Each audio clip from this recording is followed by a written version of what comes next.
Last लेक्चरमध्ये आपण काही मॉडर्न टेक्नॉलॉजीज पाहिलेल्या होत्या. मेडिकल सायन्सच्या काही टेक्नॉलॉजीज होत्या की ज्यामध्ये चाइल्डलेस जे कपल आहेत त्यांना चाइल्ड होण्यासाठी या टेक्निक्सचा यूज होतो है ना. IVF टेक्निक्स, देन सरोगेसी, आणि देन आपण काय पाहिलेलं होतं, सरोगेसी, IVF टेक्निक आणि सिमेंट किंवा मग स्पर्म बँक है ना, सिमेंट बँक किंवा स्पर्म बँक.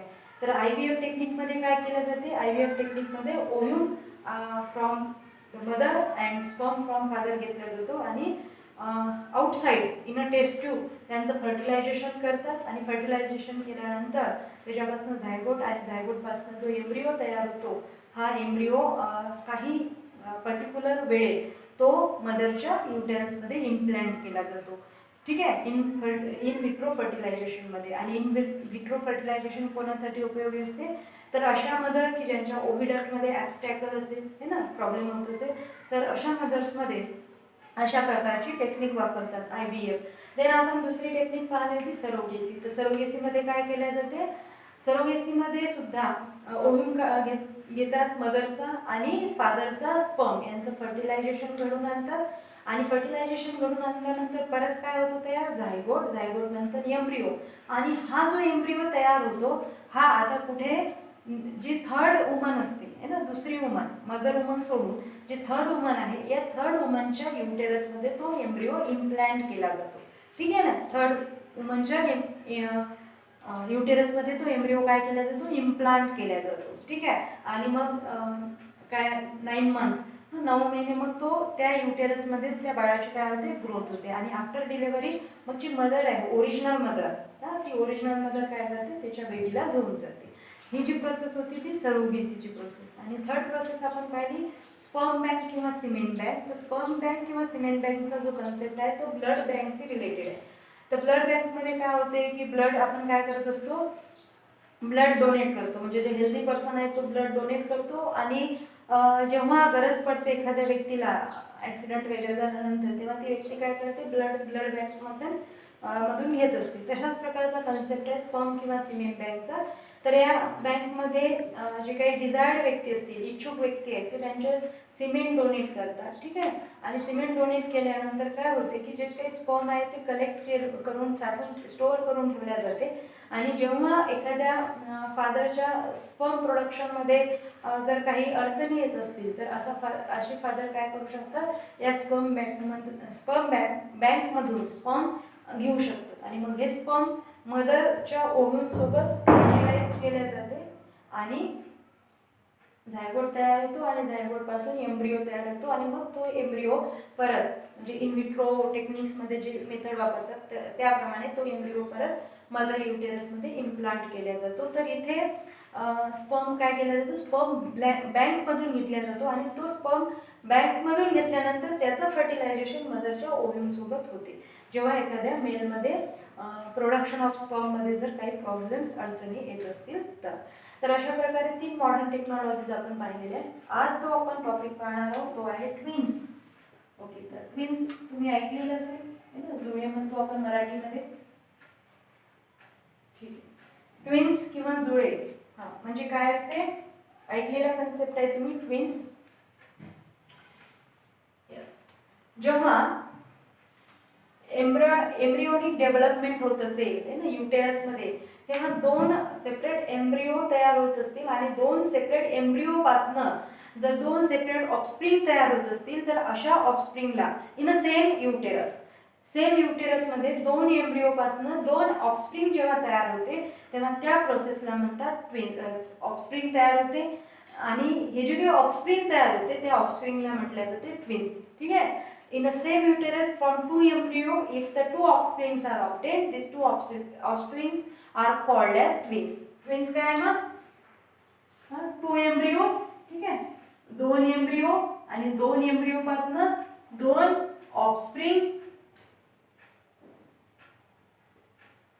ऑफस्प्रिंग आणि सेम युटेरस. लक्षात, ट्विन्स काय आहेत मग, सेम युटेरसमध्ये 2 एम्ब्रिओ डेव्हलप झाले आणि 2 एम्ब्रिओ पासून 2 ऑफस्प्रिंग जर तयार होत असतील तर हे दोघं एकमेकांचे काय, ट्विन्स आहेत. हे दोघं एकमेकांचे काय असतात, ट्विन्स.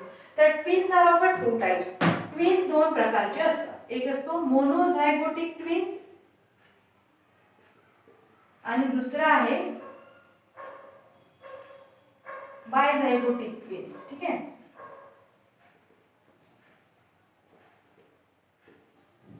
मोनोझायगोटिक ट्विन्स आणि डायझायगोटिक ट्विन्स.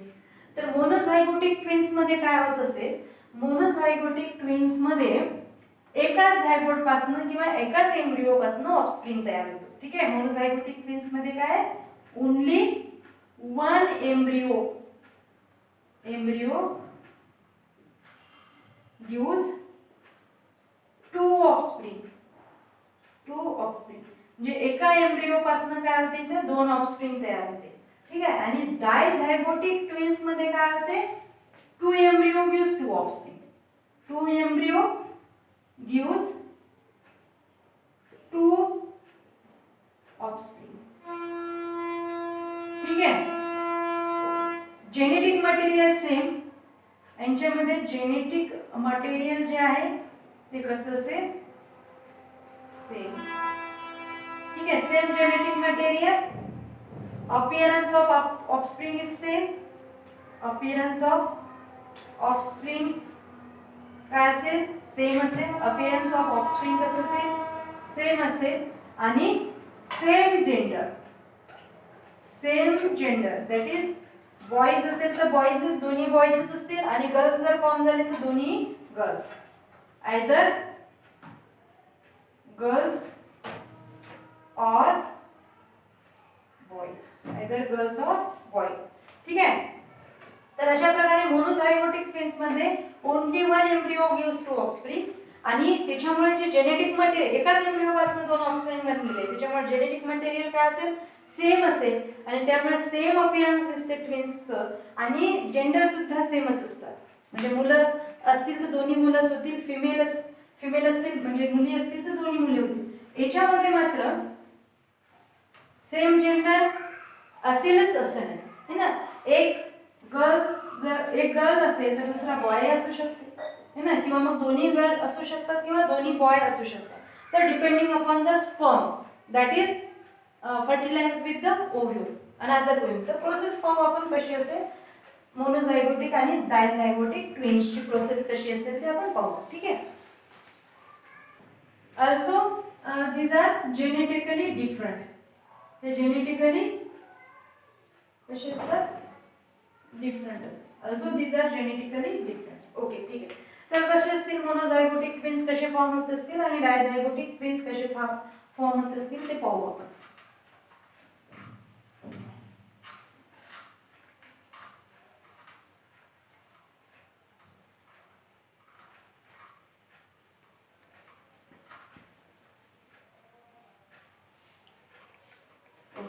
तर first one is monozygotic twins. Monozygotic twins मध्ये काय होते, तुम्हाला जर डायग्राम आठवत असेल, एक जस्ट रफ डायग्राम काढते.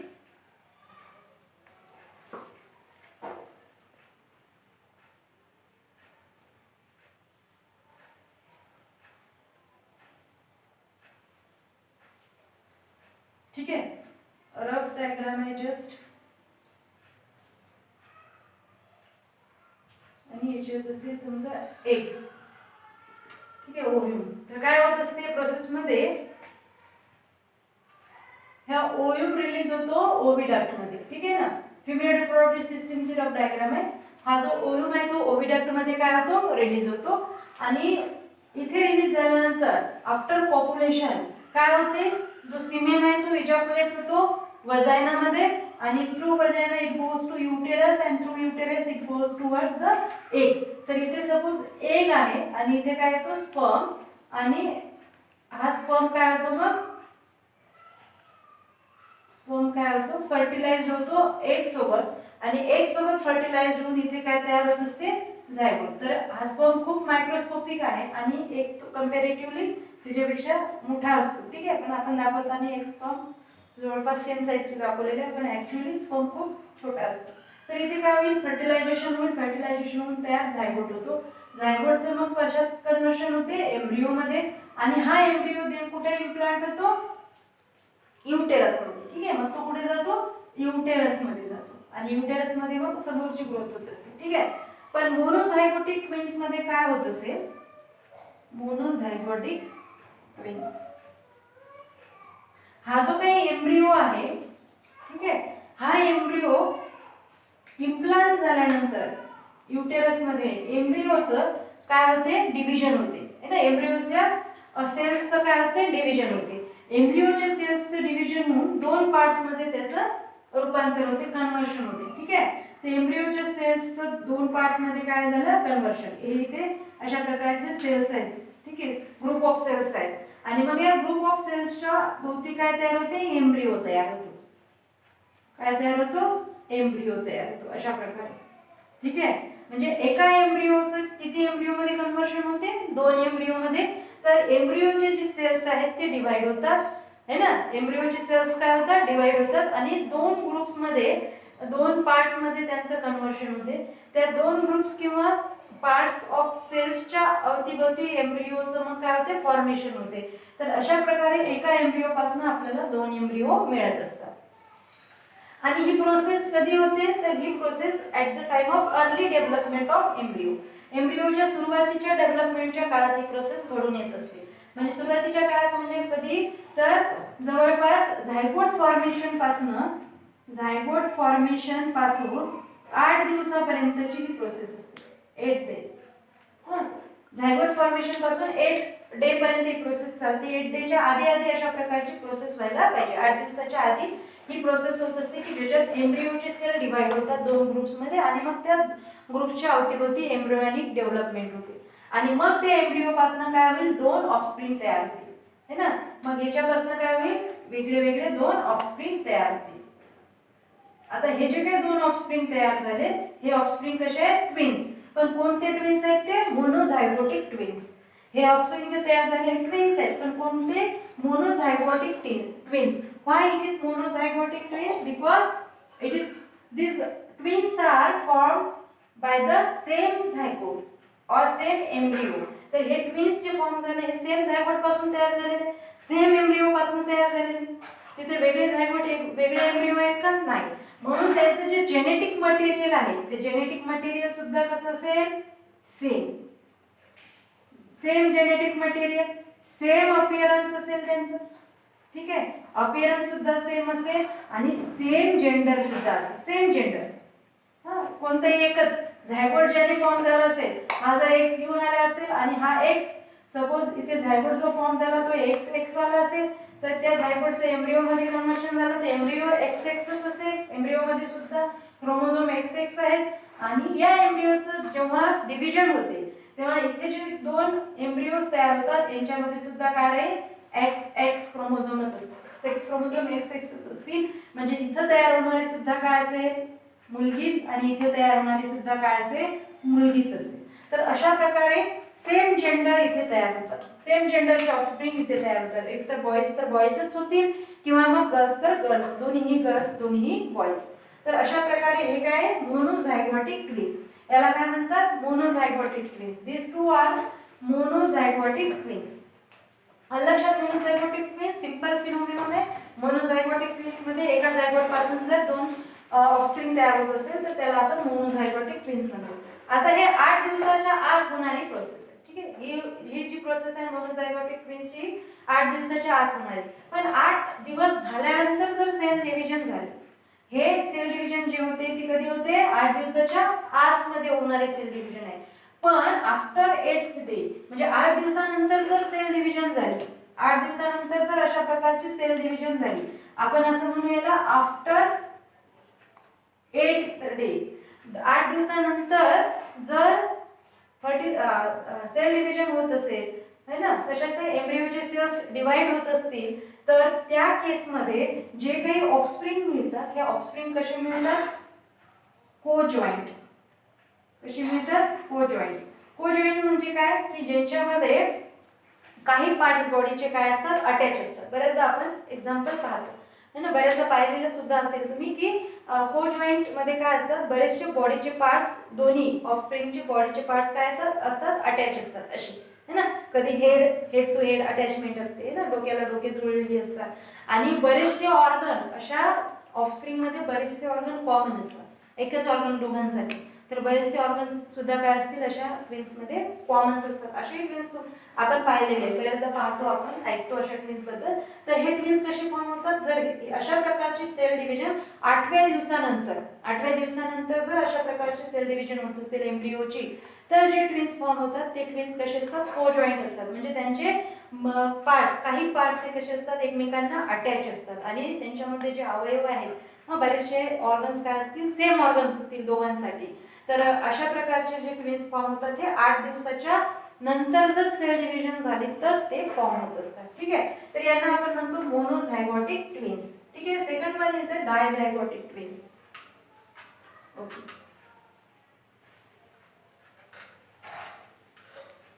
आता डायझायगोटिक ट्विन्स मध्ये काय होत असेल, दोन झायगोट तयार होत असतील, है ना. नावावरूनच कळते की दोन झायगोट. काय होत असेल की बाय चान्स आपल्याला माहिती आहे की प्रत्येक ओव्हरी काय करते, प्रत्येक महिन्याला एक ओव्ह्यूम रिलीज करते. प्रत्येक ओव्हरी अल्टरनेटिव्हली म्हणतो आपण की अल्टरनेटिव्हली, म्हणजे या ओव्हरीनं जर या महिन्यात एक रिलीज केला तर सेकंड ओव्हरी सेकंड महिन्यात काय करते, मंथला एक रिलीज करत असते. ठीक आहे ना. अल्टरनेटिव्ह वेनी ह्या दोन ओव्हरीज काय करतात, इच प्रत्येक महिन्याला एक एक ओव्ह्यूम रिलीज करत असतात. ठीक आहे. मग आता बाय चान्स एखाद्या वेळेस असं झालं की दोन ओव्ह्यूम रिलीज झाले ॲट अ टाइम. किती ओव्ह्यूम, दोन ओव्ह्यूम रिलीज झाले ॲट अ टाइम. ॲक्च्युली फक्त एकच ओव्ह्यूम रिलीज होतो, पण एखाद्या वेळेस काय झालं की दोन ओव्ह्यूम काय झाले, रिलीज झाले. किती ओव्ह्यूम, दोन. नॉर्मल प्रोसेसमध्ये फक्त एकच ओव्ह्यूम रिलीज होत असतो प्रत्येक महिन्याला, पण बाय चान्स आपण कन्सिडर करतो की इथं दोन ओव्ह्यूम किंवा एक रिलीज झाले आणि यांच्यासोबत मग काय होईल, दोन वेगवेगळे स्पर्म येऊन फर्टिलाइज होईल. ठीक आहे. स्पर्म तर खूप असतात येणारे. ठीक आहे. हे स्पर्म काय करतील, दोन वेगवेगळे स्पर्म येऊन याच्यासोबत काय होईल, फर्टिलायझेशन होईल. दोन वेगवेगळ्या ओव्ह्यूमचं दोन वेगवेगळ्या स्पर्म सोबत काय होते, फर्टिलायझेशन होते. आणि इथे काय तयार होईल, झायगोट. इथे तयार होईल झायगोट. आणि या झायगोट पासून काय तयार होतो, एम्ब्रियो. या झायगोट पासून काय तयार होतो, एम्ब्रियो. लक्षात आलं. काय होईल, इथे आपण असं कन्सिडर करू, या ओव्हिडक्ट मध्ये आपण असं मानून चालू की ओव्हिडक्ट मध्ये किती एक झाले रिलीज, दोन एक रिलीज झाले. आणि इथे एक स्पर्म फर्टिलाइज होतोय आणि इथे एक स्पर्म फर्टिलाइज होतो. ठीक आहे. दोन स्पर्म फर्टिलाइज झाले म्हणजे दोन झायगोट तयार होतील फर्टिलायझेशन नंतर आणि दोन एम्ब्रियो तयार होतील अशा प्रकारचे. ठीक आहे. दोन वेगवेगळे एम्ब्रियो तयार होतील आणि हे दोन्ही एम्ब्रियो मग काय होईल, हे दोन्ही एम्ब्रियो अशा प्रकारचे एम्ब्रियो. आणि हे दोन्ही embryo with the help of placenta uterus मध्ये यांची ग्रोथ होईल. दोन्ही एम्ब्रियोची युटेरस मध्ये ग्रोथ. आता इथे काय होत असेल, हे जे स्पर्म आहे, एक स्पर्म सपोज एक्स घेऊन आला आणि दुसरा स्पर्म सपोज वाय घेऊन येत असेल, तर इथे एक काय होईल, जो वाय आहे याच्यासोबत वाय आहे, इथे एक्स आहे, तर हा एक्स वाय झायगोट तयार होईल. आणि हा झायगोट कशासाठी असेल, मग बॉयज. ठीक आहे, बॉय. आणि इथे एक्स आहे याच्यासोबत एक्स, तर झायगोट तयार होतो एक्स एक्स. आणि इथे आपल्याला काय मिळेल, मग गर्ल. ठीक आहे. इथे गर्ल म्हणजे इथे काय मिळालं आपल्याला, एक बॉय आणि एक गर्ल. म्हणजे दोन्ही जे जेंडर आहेत ते सेम आहेत का, नाही. इथे different gender can be possible. तर इथे काय होऊ शकतं, दोन डिफरंट जेंडर सुद्धा पॉसिबल आहे डायझायगोटिक ट्विन्स मध्ये. असं नाही की सेमच जेंडर लागेल. जसं मोनोझायगोटिक ट्विन्स मध्ये आपण पाहिलं की सेम जेंडर आहे, सेम जेंडर तयार होतात तिथे, है ना. बॉईज तर बॉईज, गर्ल्स तर गर्ल. पण इथे तसं नाही. इथे जे जेंडर आहेत हे डिफरंट सुद्धा असू शकतात, कारण स्पर्म जे आहे हे स्पर्म विथ एक्सही असू शकतात किंवा मग विथ वाय सुद्धा ते असू शकतात. ठीक आहे. तर ओके. तर हे जे काही तयार होतील एम्ब्रिओ आणि या एम्ब्रिओ पासून ऑफस्प्रिंग, या एम्ब्रिओ पासून परत एक ऑफस्प्रिंग तयार होईल. तर हे जे ऑफस्प्रिंग आहेत हे दोन ऑफस्प्रिंग काय असतील, एकमेकांचे डायझायगोटिक ट्विन्स. कारण काय, दोन वेगवेगळे झायगोट तयार होऊन दोन वेगवेगळे एम्ब्रिओ तयार झाले आणि या दोन एम्ब्रिओ पासून दोन वेगळे ऑफस्प्रिंग तयार झाले. त्याच्यामुळे आपण यांना काय म्हणू शकतो, डायझायगोटिक ट्विन्स. आणि डायझायगोटिक ट्विन्स जे आहेत ते कसे आहेत, ते जेंडर त्यांचं डिफरंट असेल. And this dizygotic twins are genetically also different. Genetically सुद्धा ते काय असेल, डिफरंट. जेनेटिकली डिफरंट आहे ॲज वेल एज ते जेंडरनी सुद्धा काय असतील, डिफरंट असतील. तर अशा प्रकारे आपण काय पाहिलं, मोनोझायगोटिक ट्विन्स आणि डायझायगोटिक ट्विन्स. लक्षात, मोनोझायगोटिक ट्विन्स काय, एका झायगोट पासून जर मिळत असेल तर मोनोझायगोटिक ट्विन्स म्हणू आपण, दोन ऑफस्प्रिंग. एकाच झायगोट पासून दोन ऑफस्प्रिंग मिळतात तेव्हा ते मोनोझायगोटिक ट्विन्स होतात. आणि दोन वेगवेगळ्या झायगोट पासून दोन एम्ब्रिओ तयार होत असतील आणि दोन सेपरेट एम्ब्रिओचं इम्प्लांटेशन होते युटेरसमध्ये आणि त्यांच्यापासून जर सेपरेट ऑफस्प्रिंग मिळत असतील, दोन वेगवेगळे ऑफस्प्रिंग मिळत असतील, तर ते दोन वेगवेगळे ऑफस्प्रिंग एकमेकांचे काय असतात, डायझायगोटिक ट्विन्स असतात. ठीक आहे, आलं लक्षात तुमचे मोनोझायगोटिक आणि डायझायगोटिक ट्विन्स. ठीक. देन रिप्रोडक्टिव्ह हेल्थचा एक छोटासा टॉपिक आहे तुम्हाला.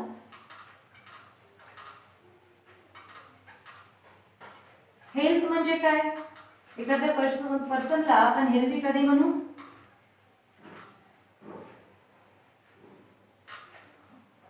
हेल्थ म्हणजे काय, एखादा पर्सन हेल्दी आहे हे आपण कधी म्हणू, जेव्हा त्या पर्सनची मेंटल आणि फिजिकल फिटनेस आपल्याला दिसते. ठीक आहे ना, एखादा पर्सन फिजिकली, मेंटली आणि सोशली फिट असेल तेव्हा आपण काय म्हणतो की तो पर्सन काय, हेल्दी आहे. ठीक आहे ना, तसंच असते reproductive health. Reproductive health, reproductive health. तर इंडियामध्ये स्पेशली, अदर कंट्रीजमध्ये आहे पण अदर कंट्रीजपेक्षा इंडियामध्ये स्पेशली काय आहे, ट्रॅडिशन म्हणून किंवा कस्टम म्हणून किंवा मग आपले की शायनेस जो आहे ना, लाजाळूपणा, याच्यामुळे काय होते की आपण रिप्रोडक्टिव्ह हेल्थकडे जास्त लक्ष देऊ शकत नाही किंवा रिप्रोडक्टिव्ह हेल्थला आपण इग्नोर करत असतो. ठीक आहे ना, बरेचदा ह्या गोष्टी बाहेर बोलल्या जात नाही. रिप्रोडक्टिव्ह सिस्टीम्स रिलेटेड ज्या गोष्टी असतील, ऑर्गन्स रिलेटेड ज्या गोष्टी आहेत त्या बाहेर बोलल्या जात नाही. त्यामुळे रिप्रोडक्टिव्ह हेल्थकडे आपण जनरली काय करत असतो, इग्नोर करतो रिप्रोडक्टिव्ह हेल्थला. In case of countries like India, तर इंडियासारखे जे काही कंट्रीज असतील त्यामध्ये अशा प्रकारचे रिप्रोडक्टिव्ह हेल्थकडे लक्ष पुरवल्या जात नाही.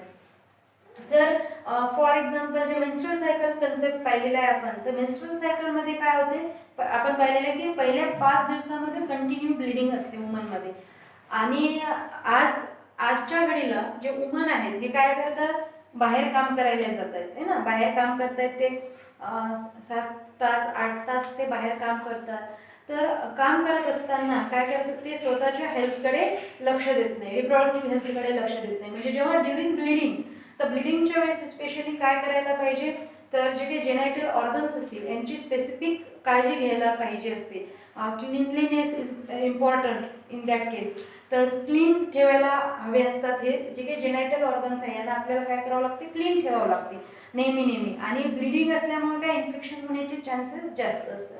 मग या केसमध्ये आणि बाहेर काम करणाऱ्या ज्या लेडीज असतील है ना, आउटडोअर काम करणाऱ्या ज्या लेडीज असतात, अशा लेडीजना या 5 दिवसांमध्ये जेव्हा ब्लिडिंग सुरू असते तेव्हा क्लीनलीनेस ठेवणं जास्त गरजेचं असते.